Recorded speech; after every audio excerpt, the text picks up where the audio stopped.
ছোটবেলা থেকে শুনে আসতেছি যে জোড়া কলা খেলে নাকি একসাথে ২ টা বাচ্চা হয়। তো আসলে বিষয়টা আমার কাছে বিশ্বাসযোগ্য না। যার কারণে আমি এটা বিশ্বাস করি না যে জোড়া কলা খেলে নাকি জোড়া বাচ্চা হয়। তো আমি এটা জানি না এটা হবে কিনা এটা বা এটা বাস্তব কিনা আজও বিশ্বাস করি না আমি। তো আজকে এক জায়গায় কলার দোকানে ৫ টা কলা পাইছি। তো ৫ টা কলা কিনে নিয়ে আসছি। কিনে নিয়ে আসার পরে ধরেন যে একাই খেয়ে ফেললাম। তো এবার দেখবো আমারও কয়টা বাচ্চা হচ্ছে। একসাথে ৫ টা বাচ্চা হয় নাকি ১ টা বাচ্চা হয়? ও সরি আমার না, আমার বউয়ের কয়টা বাচ্চা হচ্ছে দেখবো এবার আমিও।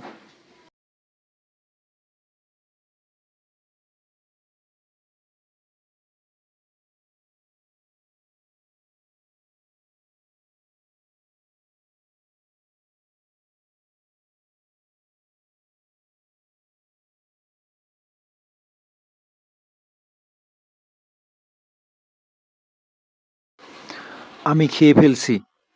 সামলে নেওয়ার দায়িত্ব তোমার।